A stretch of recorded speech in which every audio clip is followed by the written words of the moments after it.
for 6 o'clock. Ngalesi sikhathi ngisuke sengithi bamba sengiyavala ekseni. Bamba ke sengiyavala ngaphambi kokuba uqala usuku lakho namhlanje. Ifuna ukukhuluma nawe lamazwi ambalwa bese uyaqala usuku lakho ngithi isitha asibahlaseli abantu abangesiyona inkinga kuso.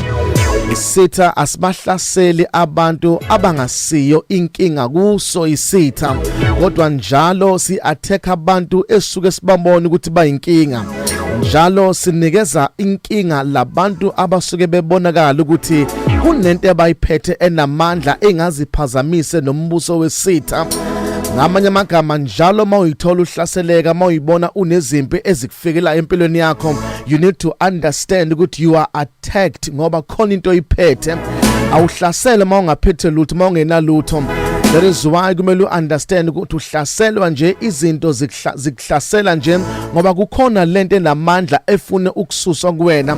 Ingakho every day uyibona udlula kuma attacks, uyibona kudlula kuizimo ezinzima ezizama ukuphazamisa ukukholo kwakho ngoba kukhona into enamandla uNkulunkulu akayifakile ngaphakathi kwakho.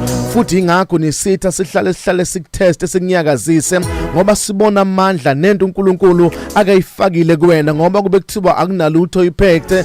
Ngaba weka ama attacks akufikelayo, ngaba zikho izimpi ezikufikelayo, ubona emsebenzini izimpi zikuvukela kangaka ithi because there is something great that God has invested in your life. Manje isitha every day sisebenza 24 hours, asina holiday, asina break, asilale nokulala sizama ukuhlasela wena ngoba inside of you there are generations, there are nations, kunezinto ezinkulu ezinamandla ezifunakalayo. And isitha siya understand ukuthi mangatholakala wena baningi abantu abangalimala, baningi abantu abangashona phansi because of you.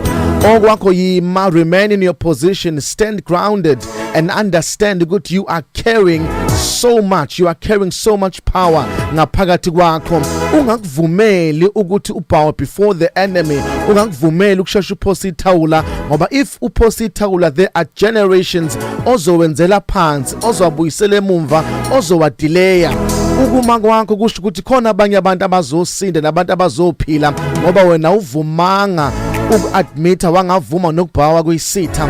Kunabantu abakuwena, kunezinto ezinamandla uNkulunkulu akayifake kuwena. Ingakho ke isitha zami ukuyihlasela ngoba njalo isitha sifuna abantu abanenkinga, sifuna abantu abayinkinga kuso bese sizama ukubanyakazisa. Unganyakaziswa, yima kuze kube sekugcineni, yima noma ngasavuma ukuthi ume uthi kodwa khona labantu engibamele, khona lama generations, khona lama nations uNkulunkulu akawadeposite ngaphakathi kwami.